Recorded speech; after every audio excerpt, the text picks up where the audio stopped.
2 hours. Hi, everybody. How are you doing?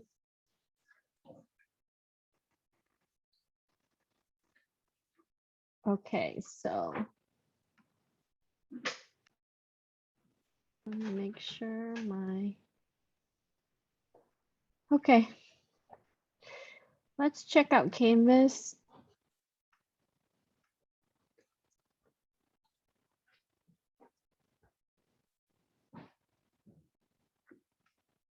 So today is going to be our last lecture for CIS7. Next week, I will be doing final review for Tuesday. And then let me share screen. 1 second, let me get my.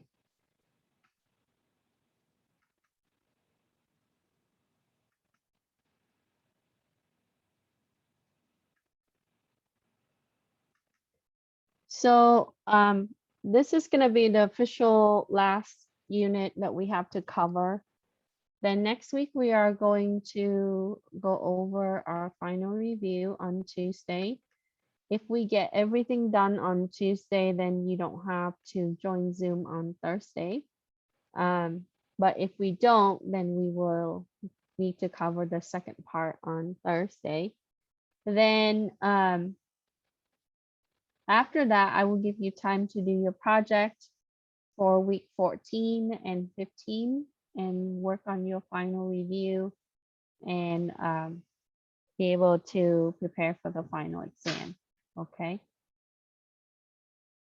Sorry, I have my fiber optic class just now. Okay, so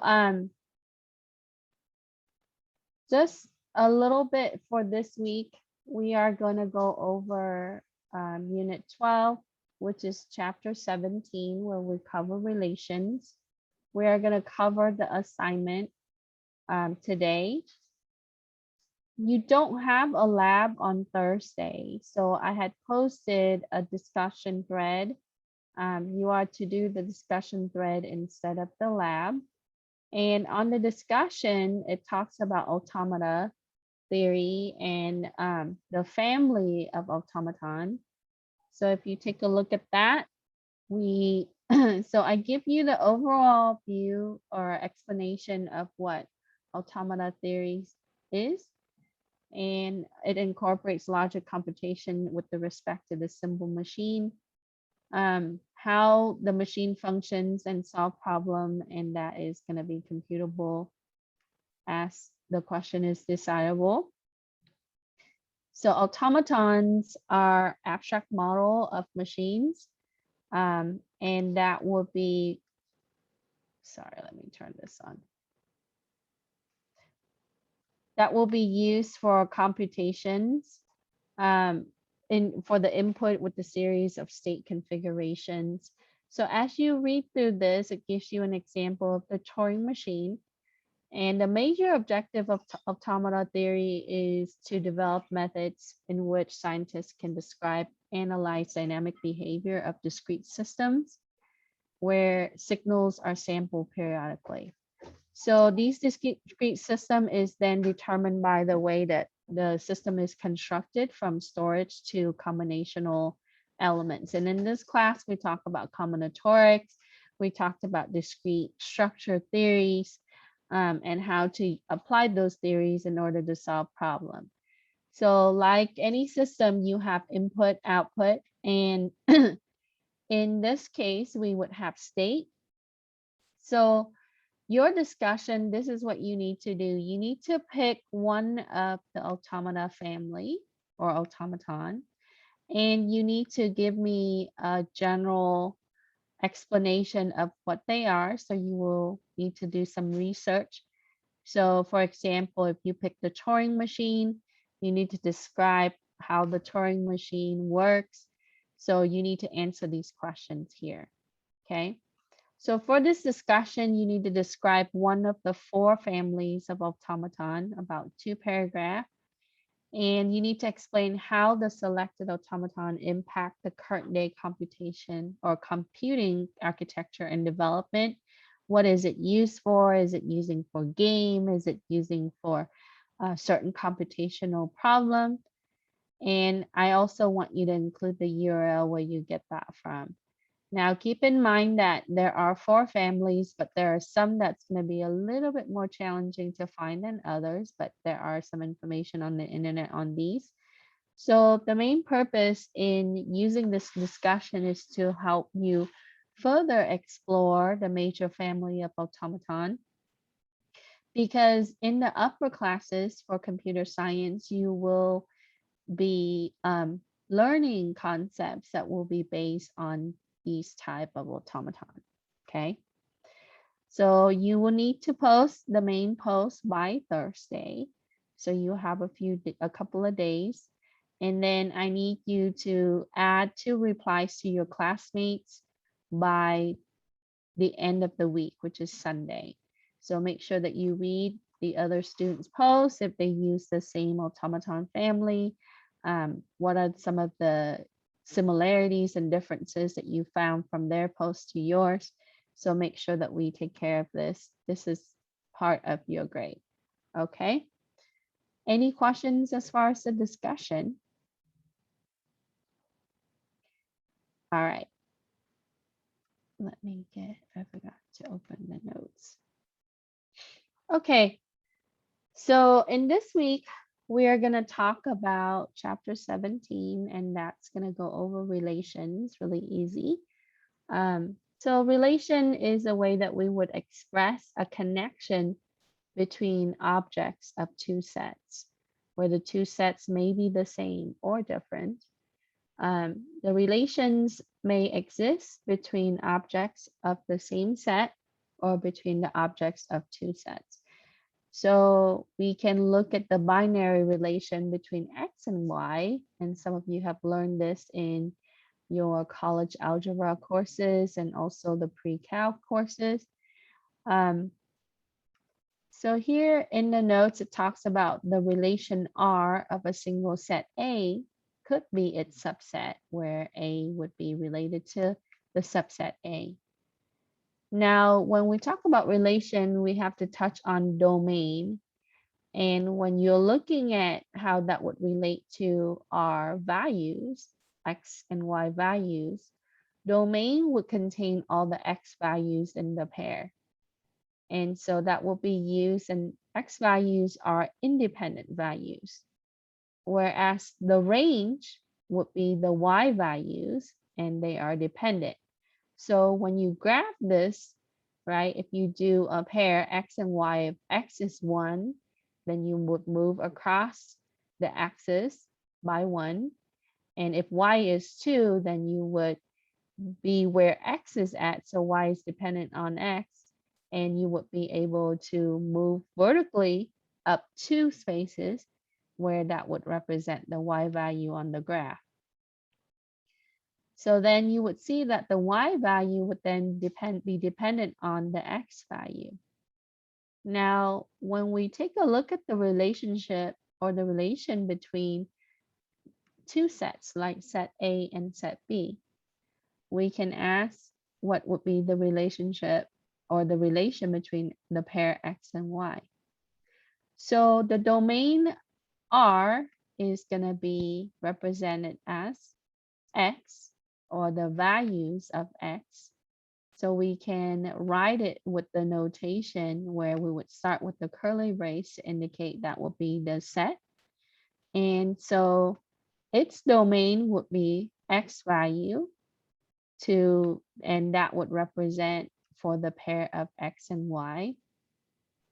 And this would be in the element of R for some Y is in B. Okay. Now for the range of R, we can represent that with Y, and we would notate it this way. And so for our pair X and Y, our values of Y is going to represent the range. For R, it would be some X in A. So in the example 17.1, we would find that they gave us 2 sets. We have set A and set B. So in set A, you have the value 1, 2, and 9. And in set B, you have 1, 3, and 7. So in the case 1, we can say that if the relation R is equal to, then we would look at what would be the values. Okay, so that must be 1 and 1, where that would be equal to, or 3 and 3, which 1 and 1 is represented in both sets. So the domain R would be 1, 3, and the range would be 1, 3, right? They need to be equal, okay? So if we need to represent equal to, the values needs to be exactly the same. In case 2, if the relation R is less than, we would then look at how one value is compared to the other.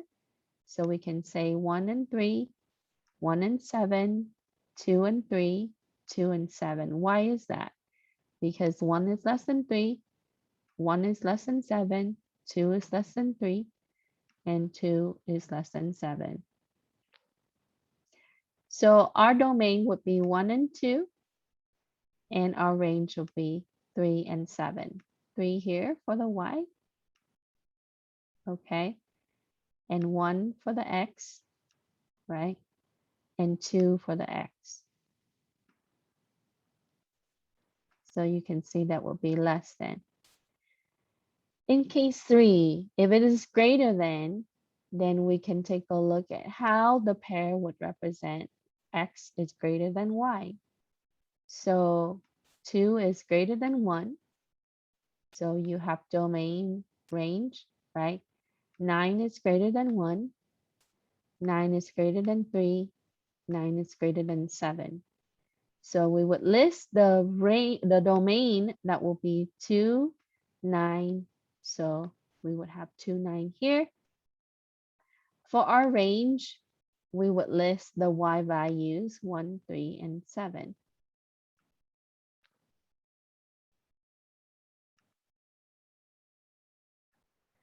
For the equal, where 3 and 3 comes from. Yeah, so 3 comes from here. And 3 would be here from set B. So if we're saying that the domain and the range needs to be exactly the same, you can only represent the 1 and the 1, right? 1 exists in both sets.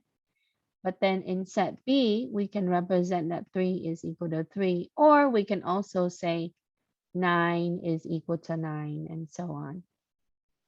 So here we would say that 1 and 3. So if you have an x that's 1, your y must be 1 to be equal. If you have an x that's 3, then your y must be 3, and 3 comes from B set.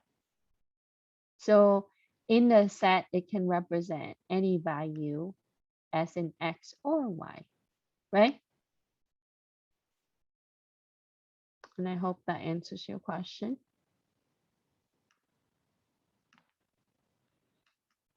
Okay, so let's work on our first assignment. So for number 1, it's really easy. Okay.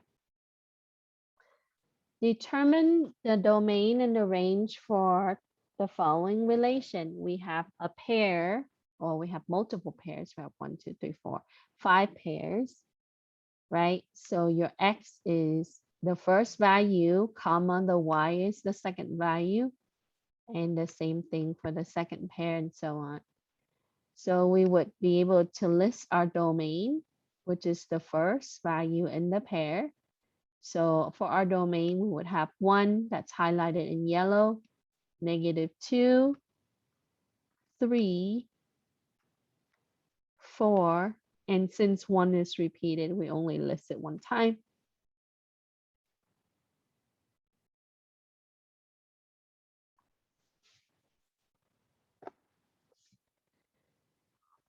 Then for our range, we would list the second value in the pair, which is our y values, 3, 7, -3, 5. Since -3 is listed twice, we only gonna use it once in our range. Okay, so our range will be 3, 7, -3, and 5. So you simply identify the x and the y values in the pair. The x will be our domain values, and the y will be the range value. So you would find a question like this on the final, where it would ask you to identify, sorry about my dog, the domain and the range.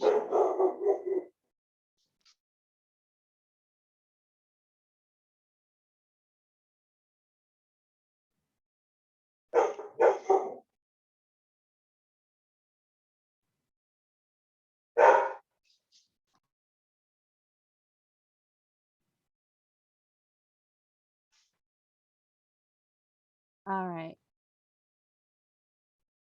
Any question with number 1 for our assignment?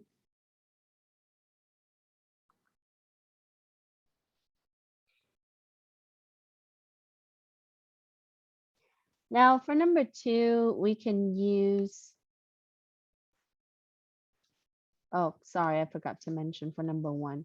So our function to represent the relation, that will be x to y, and you can just simply indicate that as how we would indicate the pair, right? Y is going to be dependent on x, so that will be x to y.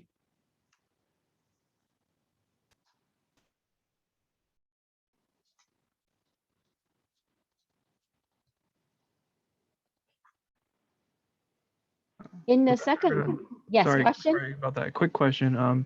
Does it matter if it's in descending order or not? 'Cause I'm seeing the No. okay. Yeah, no.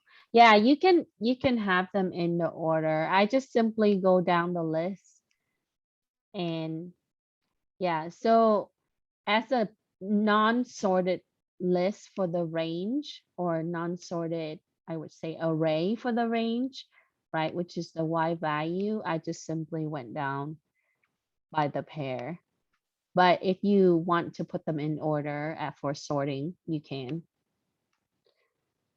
So in programming wise, right, if we have simply have the, the loop that would go through the first value and pull that, the second value to pull that, then if you want to arrange them, you can have them sorted. We would apply the sort function. But yeah, you don't have to put them in order.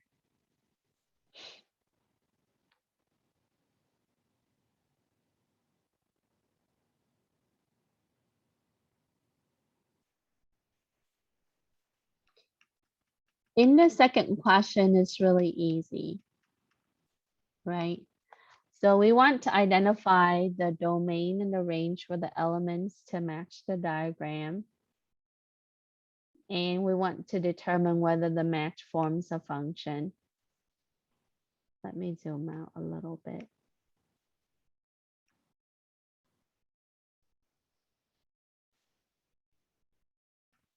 Okay. So let's say that we would have a relation from the domain, which is in orange, to the range, which is in blue. And this is just graphically illustrated. So we would first need to identify our domain values. So 3, 4, 5, 6, 7, that will be your domain values. And if we want to represent the function as in x is to y, then we would say that that will be, each of these value would be then be related to the y, or the range. So on the right side, you simply list those values for the range. That will be 2, 1, 9, and 12. So simply the way that we treat this is the blue, that's a container, right? Basically, that will be like an array that would store your range value. And on the orange, that will be an array that stores your X value. And we have to create, right? We have to draw the relations that would be from one to the other. So if we want to pair them, right, we can say that it would be like 3 and 2 for the pair. So X is to Y. And we can say 4 to 1,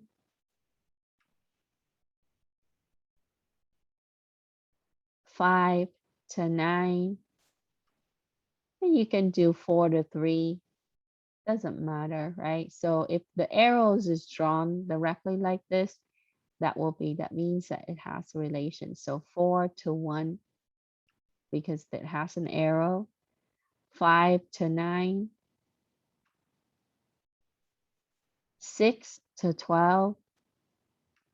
And 7 to 12. So in the range, we would see that 3 and 8, they do not have any relation to the domain, right? Those values.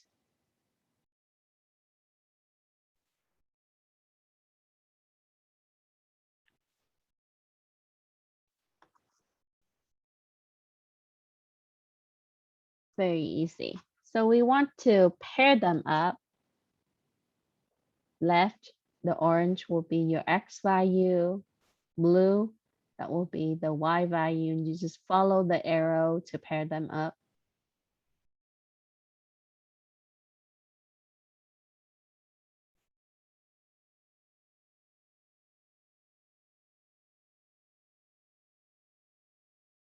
Any question?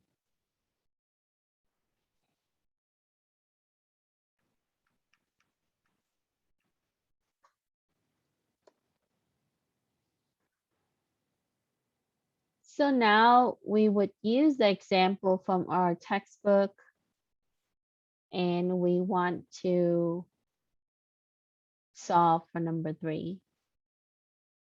We have set A that will be 2, 4, 6, and set B is 3, 5, 7, 9.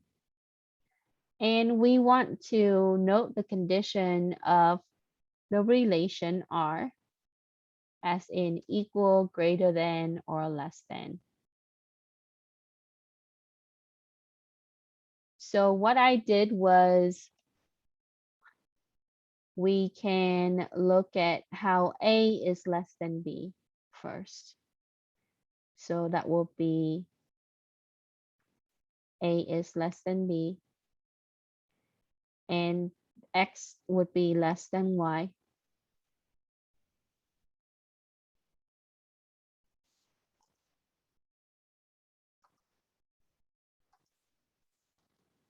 Would be X is less than Y.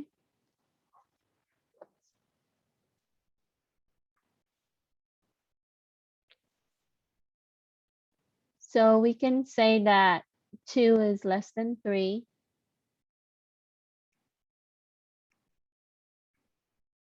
4 is less than 5. 6 is less than 7. And if we use 6 again, we can say 6 is less than 9. Or we can use 2 is less than 5. 2 is less than 7. And then 2 is less than 9. And then you can do 4 is less than 7. 4 is less than 9, and so on. Let me type that out.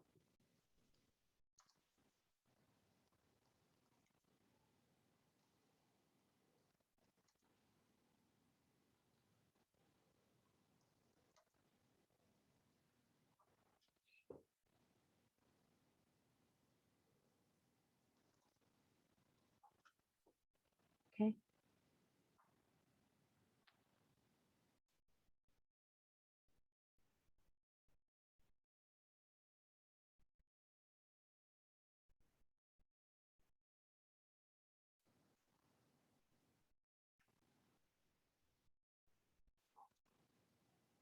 So now if we move to the next criteria, which is going to be greater than, and if we want to represent the relation for x is greater than y, we would then have 4 is greater than 3. We also wanted to tie in that a is greater than b as well, right? And 6 is greater than 5. And we can have 6 is greater than 3.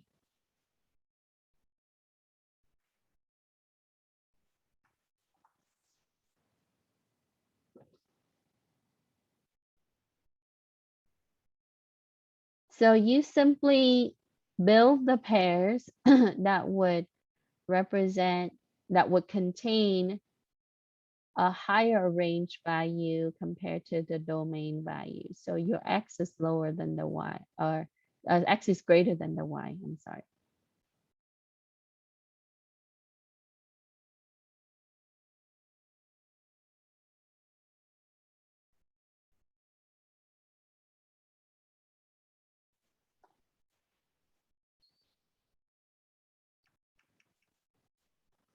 Any question?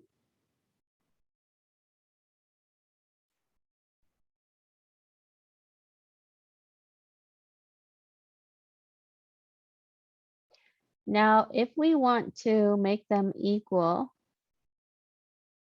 I didn't put that one, so we would say, if we want to represent that r is x is equal to y, right?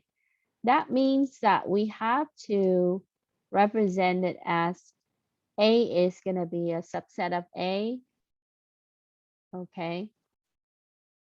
A is an element of A and B is an element of B.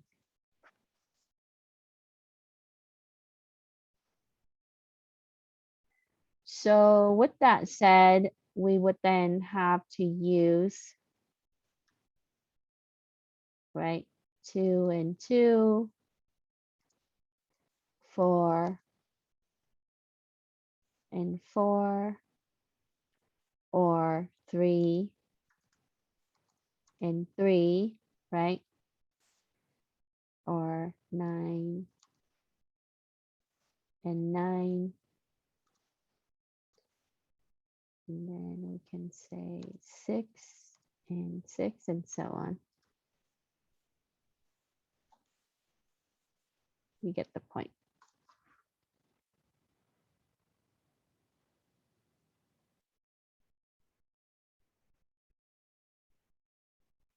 Because when you're looking at the two sets, why can't they be having one relate to the other?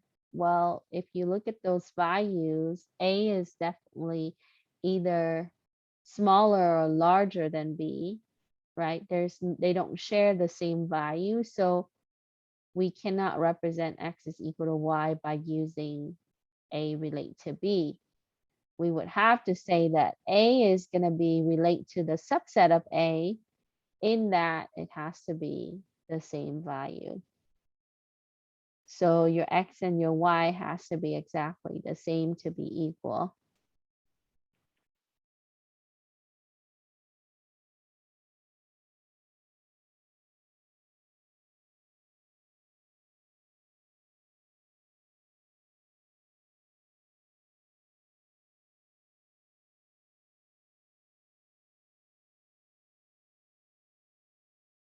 Any question?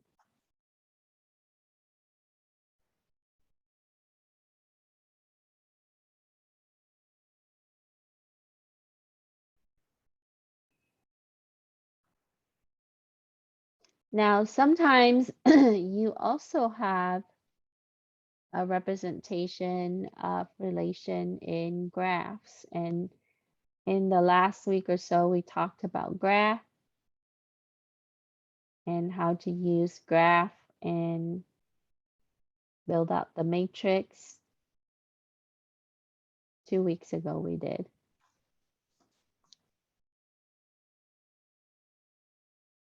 So then we can look at the next example.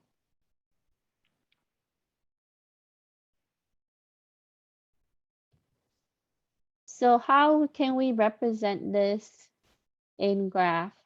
So a relation can be represented with arrows like this. Like one node is related to the other as the next node related to the next, right? When we learned about graph 2 weeks ago, we talked about how a node can be a system like a server or a sales terminal, or it could be an embedded system. It could be a microcontroller. It could be anything, okay? So let's represent this. Let's put this into a real world example now.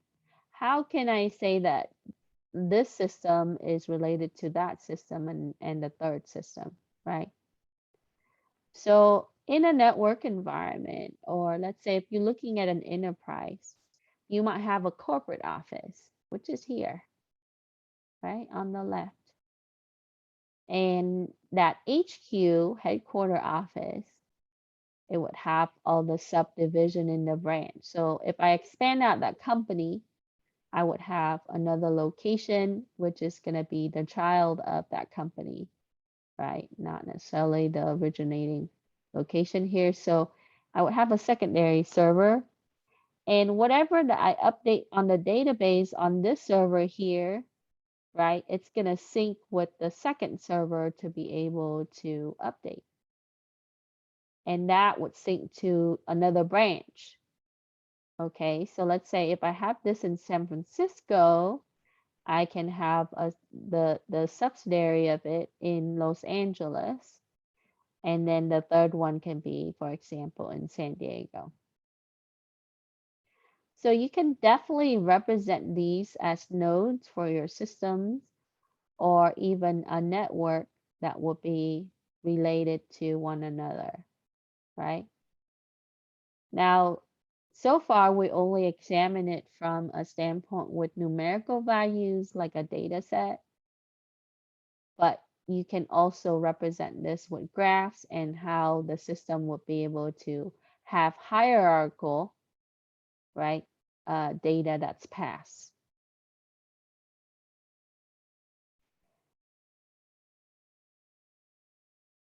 So we can say that this can represent what we have seen in the previous example and exercises. So what you would have the number of vertices. We talked about that would represent the node here. And we also have the edges. This is directional edge that would connect one vertex to the next. So in that, we would see that the first one is that this is related to itself. So that will be equal. And then we can have 1 to 2 and 1 to 3. So if I assign this a value, for example,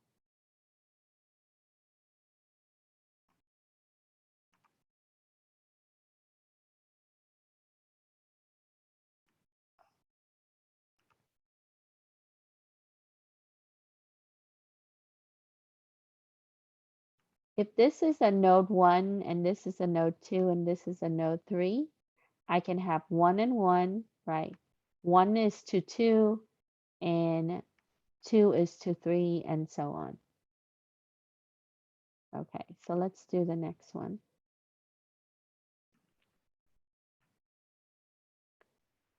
Number 4.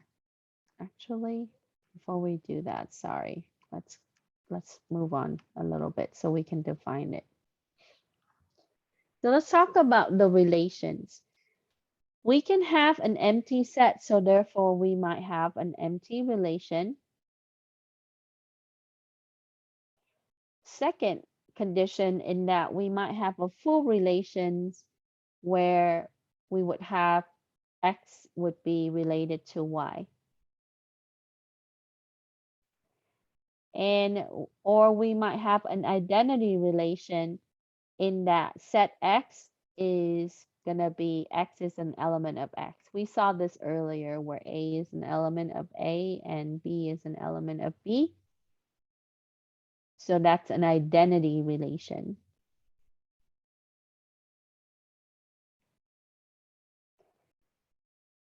The inverse relation, we would see that if you have A and B as, or B and A as a pair, the inverse of it would be A and B.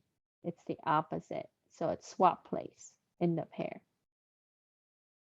That will be the inverse relation.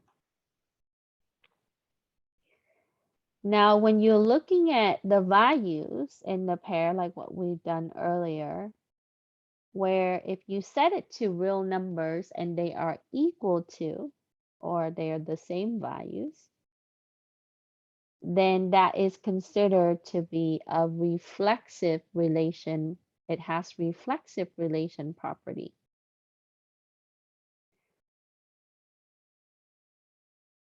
So that would be defining when you have is equal to, that will be an equivalence relation or reflexive.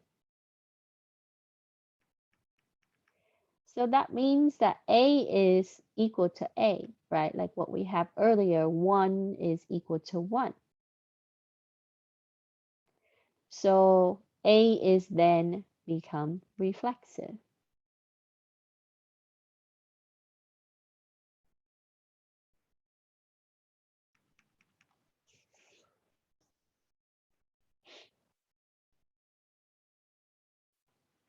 So now when we can say, if we want to represent irreflexive, so here we would see that in this example, we have A is equal to A and B is equal to B. So that means it is reflexive. Then if we go irreflexive, if it's not reflexive, then it will be A and B.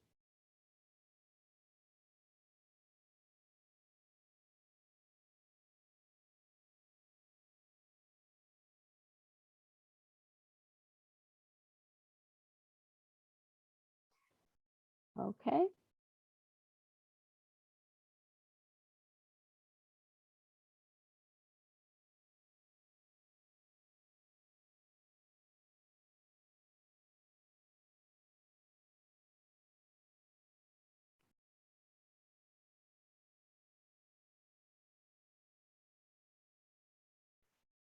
Now, if we want to represent symmetry, like think about the mirror, right? When you look in the mirror, if you raise your left hand, it shows the opposite, right? The right, because it's reflexive. But symmetry relation is a binary relation. It is also would be that if you have A is equal to B, that is true, then B is equal to A is also true. So there you would have symmetry.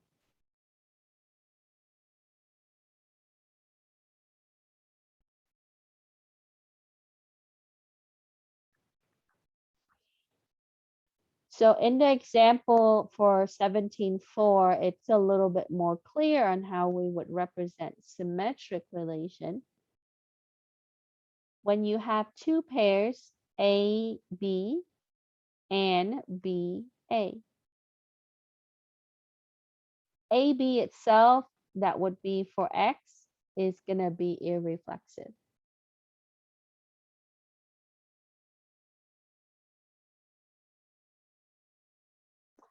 But the relation on the set A, then it's called symmetric because this is represented, there is symmetry between A and B and B and A, right?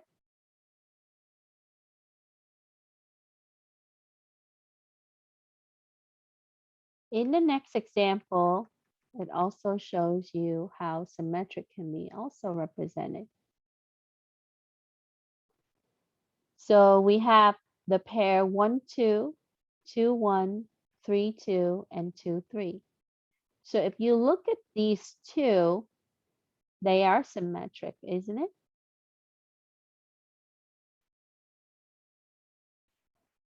And then when you look at these two, because they swap places, just like the other one, 3, 2, and 2, 3. So therefore, your set A, 1, 2, and 3 are all symmetric.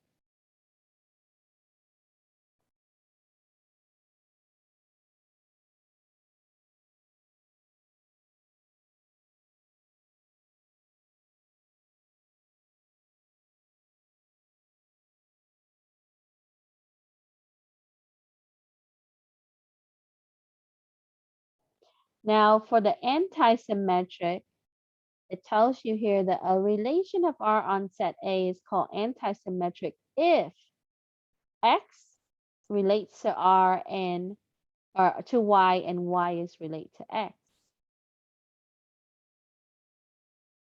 Now, if the inverse of Y is an element of A and the inverse of Y is an element of A here, that will be equal to X, then that will be anti-symmetric.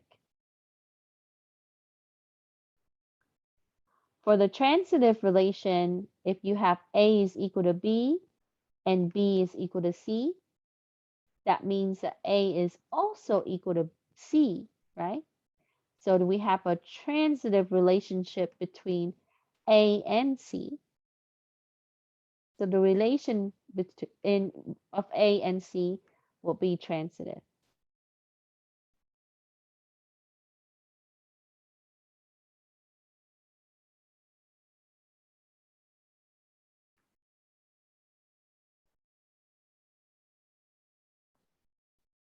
Okay.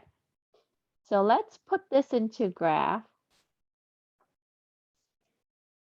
So the way that we would represent reflexive, if A is equal to itself, A is equal to A, that means that it would be reflexive.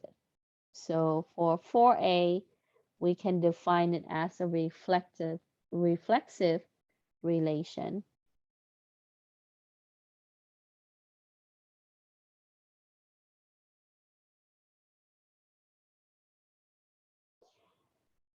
For B, if A is equal to B and B is equal to A, it is reflexive and symmetric, right? But first, it has symmetric property.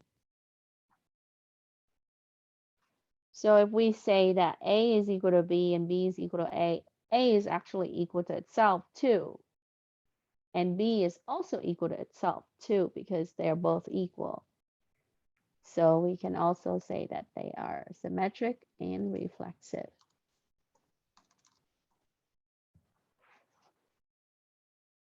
But symmetric first,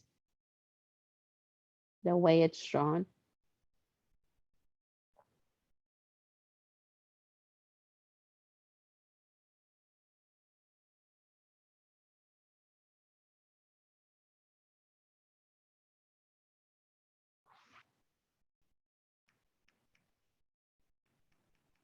And the next one is really easy. So if I have A is equal to B and B is equal to C, that means that A is equal to C. So the relation property for these would be transitive.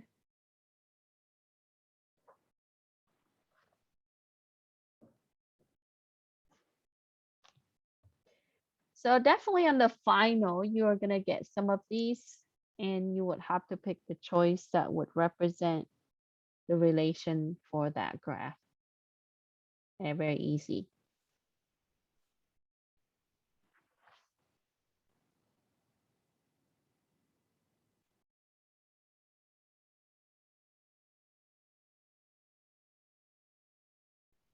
Any question?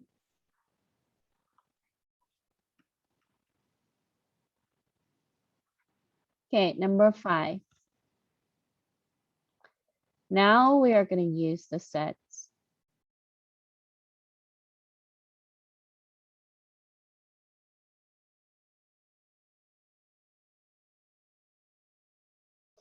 So for 5, it tells you that for each of these relations on the set 1, 2, 3, and 4, decide whether it is reflexive or symmetric or anti-symmetric or transitive. Let me retype these to be a little clearer. So for your reflexive property, we would have 2 and 2 and 2. Can't type, right? From this set, or 1 and 1, but based on A, we would have 2 and 2 here, and 3 and 3.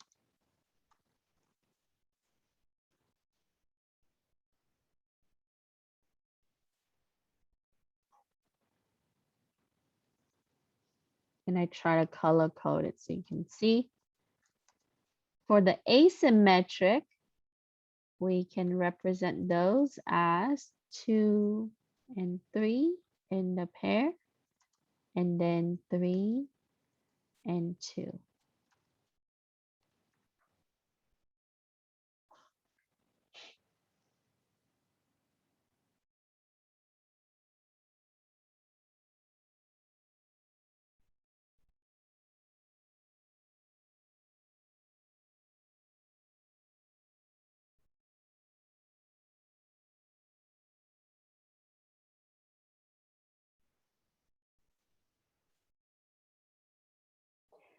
So it also have the transitive property. How so? Because we have 2, 3, 3, 2, 4, and so therefore we have 2, 3, 3, 4, and then 2, 4. The rest.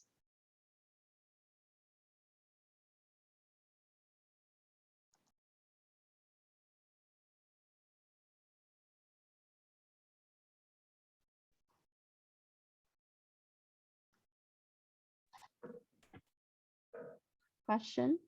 Hi, Professor. Yes, for the reflexive, why not include the 1 and 1 and 4 and 4 as well? Because this was given to you. This was part of the question. They didn't include 1 and 1, so we would only use what's given to us in the pair here. But yes, I 1 see. and 1 Okay. would match the property. But the question asks us that given these pairs, right, we have to find which ones are reflexive, asymmetric, and transitive based on these sets, right? Got it. Thank you. You're welcome.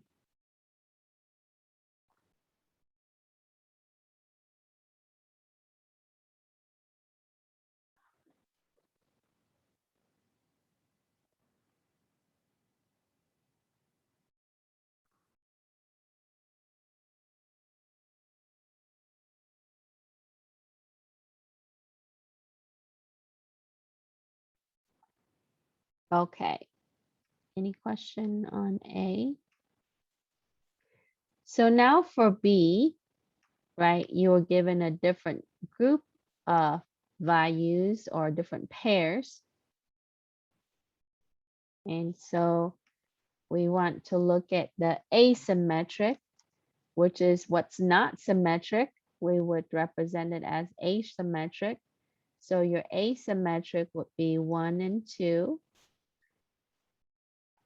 And then 2 and 1.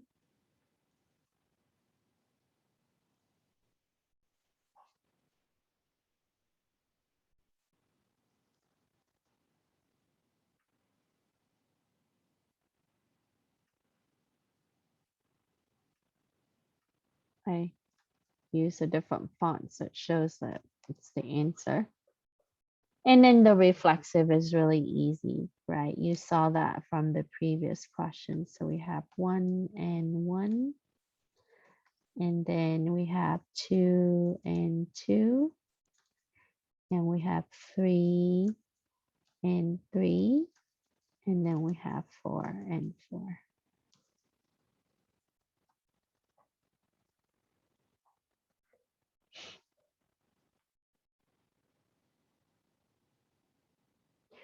So the whole point in these exercises to show you how to logically look at the domain and the range and to be able to identify the relations, right, with the domain and the range and also the values themselves, real numbers.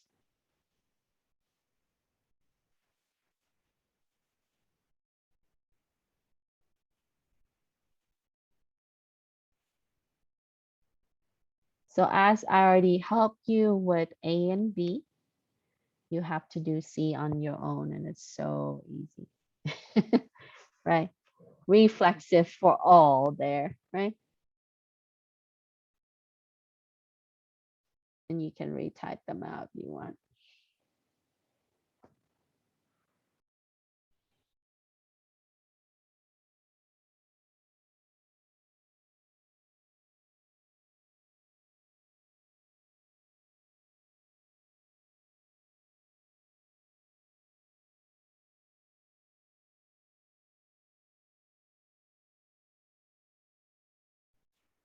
Any question?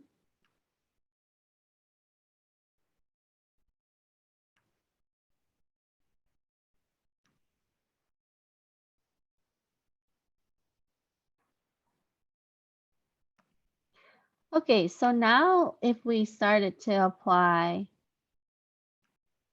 conditions for X and Y. So for number 6, it says determine whether the relation R on the set of all integers is reflexive, symmetric, antisymmetric, transitive, where X, Y is an element of R, if only if X is greater and equal to Y squared.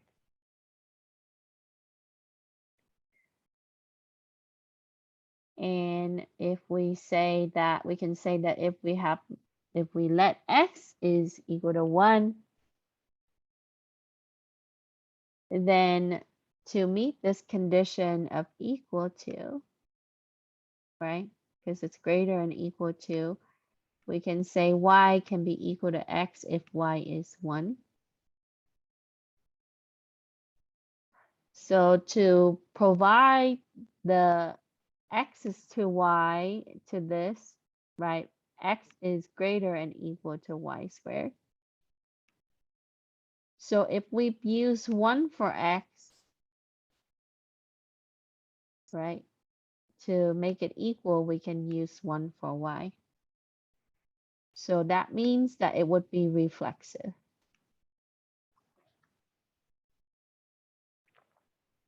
Now, if we use 2 for X, so let me cut this real quick.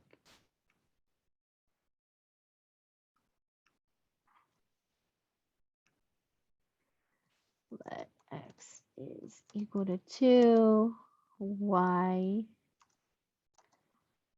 is less than or equal to X squared.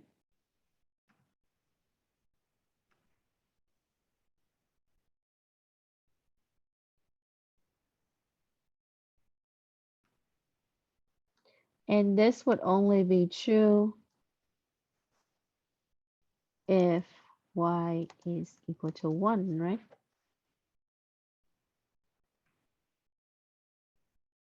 So that means that it would be 2 to 1 or 3 to 1 and so on. We can say this can be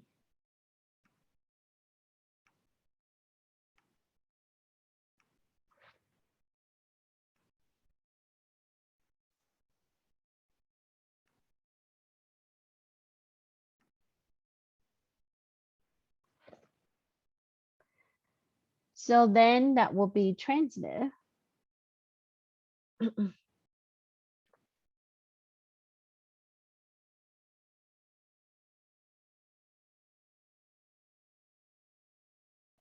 Because if I plug in anything so if I do Y is equal to 2, right, is 2 gonna be less than X squared, right? This is the condition that's applying the question here. Okay, so we have to find a value that's gonna be represented that it's gonna be x is going to be greater and equal to y squared.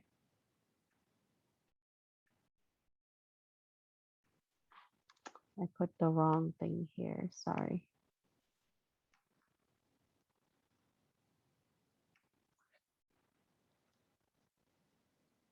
So if I have x is 2, then y must be 1, because if you square 1, that will be 1. So my pair will be 2 and 1. If I let x is equal to 3, then y also has to be 1, because if I square 1, then it will be less than 3. If I make y equal to 2, it will be greater than x, so it will not meet this condition. Okay, so therefore it has to be 3, 1, 4, 1, and so on.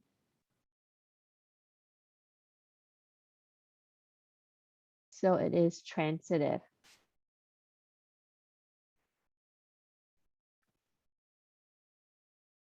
And I wrote that out subsequently from the prior session.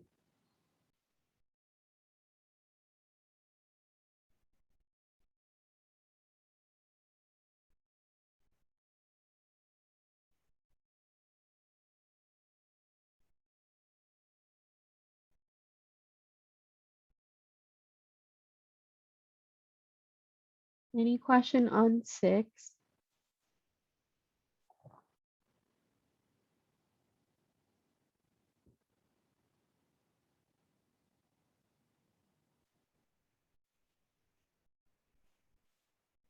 Will it ever be symmetric?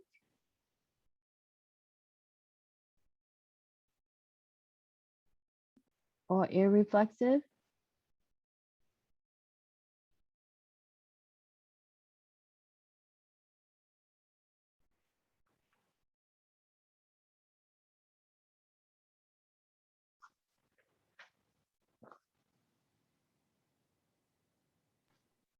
No, it couldn't be, right, because y would always equal 1. Exactly. Right? It will always be less than your x value, right? So only the one that would meet the condition, in that it would be reflexive, in that it would be 1 and 1.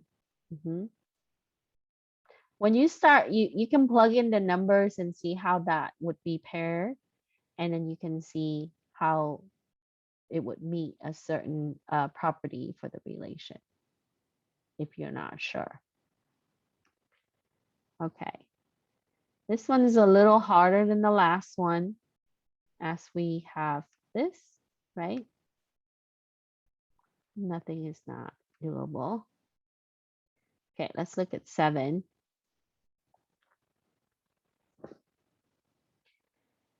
So for 7, it tells us to determine whether the relations are on the set of all integers is reflexive, symmetric, antisymmetric, and or transitive, where x, y is an element of R, and only if x is not equal to y. So that last part is really important. X cannot be equal to y, so it cannot be reflexive, right? We cannot have a 1 and 1 and a 2 and a 2 and a 3 and a 3. So we remove the reflexive option, so it could be irreflexive, right? It can also be symmetric and or transitive. For example, we would have 1, 2 and 2, 1.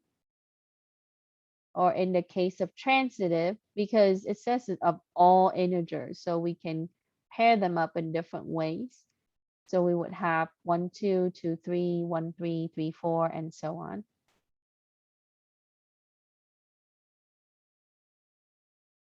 So the only thing that it cannot be is because of this condition, this requirement, that it cannot be reflexive. And I put that in red. That one is a lot easier than the other one, actually, because obviously it should jump out at you and say, oh, it cannot be reflexive. as X cannot be equal to Y. So it could be the others, right?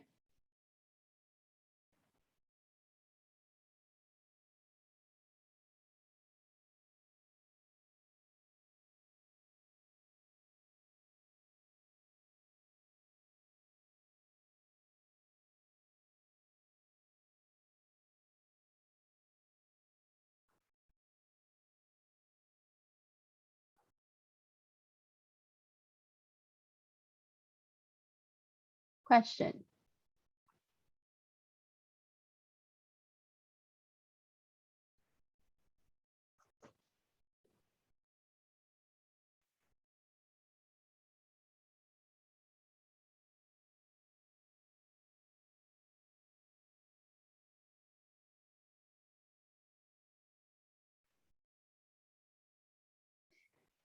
It's really short today because 17 is super duper short, but I wanted to finish out the notes. Okay. So as you follow some of the example, right, it also gives you additional practice on how to be able to look at equivalence relation, reflexive, symmetric, and transitive relation, right? Like 1, 2, 2, 3, 1, 3.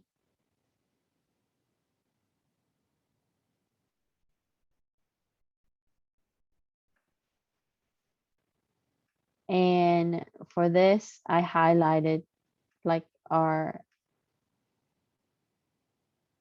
assignment so that way you can see the difference.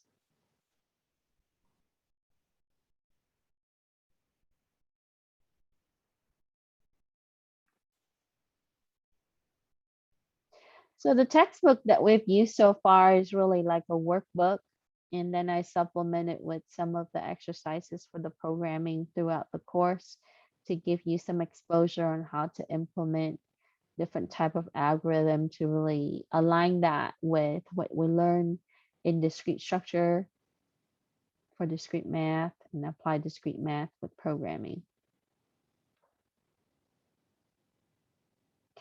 So for the final exam, as far as this chapter, make sure that we know the difference between different type of relations, reflexive, symmetric, transitive, and so on. Be able to identify those given the pairs or the set, and how to apply criteria, right, based on the questions like what we've done in the last 2 exercises of our assignment.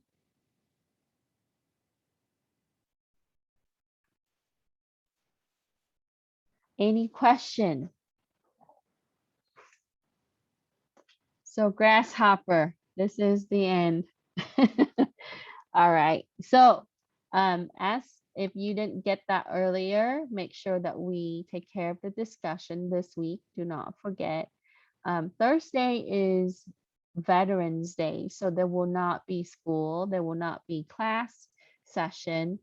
But as far as the things for us, we want to be able to post the discussion, 1 main thread, and 2 replies to your classmates by the end of the week. Okay. Also,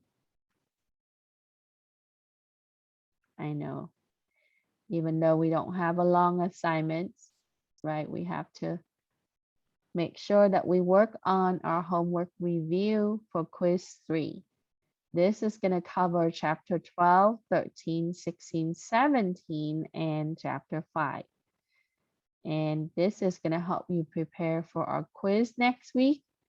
So our plan for next week will be final review. Okay. And I had turned that on already. So if you wanted to, a lot of these questions, you've seen them in the assignment, so you can do them very quickly. And they are graded. So, but I will go over these next Tuesday. Okay. If we're able to hit all of the questions in one sitting, then we will be able to have a Thursday off, and then you can work on your project and things like that. Additionally, so I will release the quiz game next week and the quiz 3. Don't forget about your project. If you haven't done the project sign up, right, you just need to go into here and then be able to sign up using the Google Doc. Once you sign up, I will add the 20 points. If you don't work with someone, you still have to sign up, okay? So that way I know what type of project that you're preparing for. It's my way of having you plan early, okay?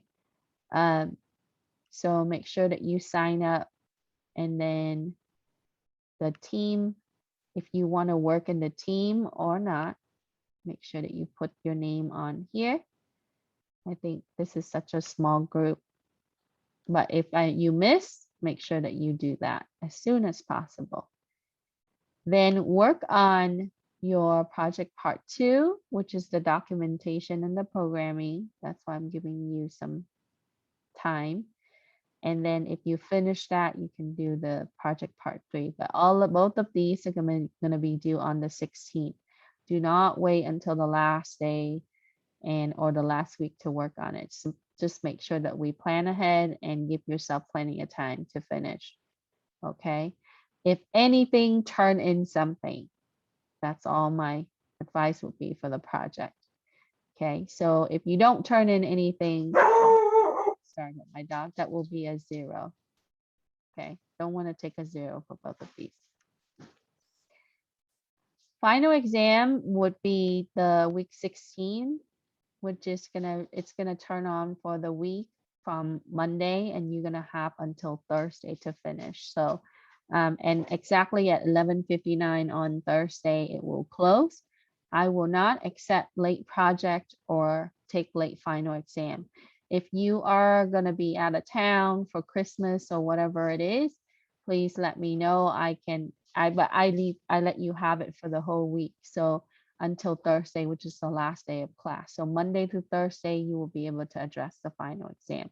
And it's via Canvas, multiple choice. A lot of the questions are like our quiz questions and our homework or assignment questions. So you should ace it, no problem. I will not require webcam for the final, but you will need to have an access code, which will be released in week 16. That's a password. And you will need to use lockdown. This is the way for me to, not have you pull up all your review questions and be able to look at it and answer. You should be able to answer from your knowledge all the things that we've gone through this class. Okay. All right. Any question? Okay, I'm going to go ahead and stop recording.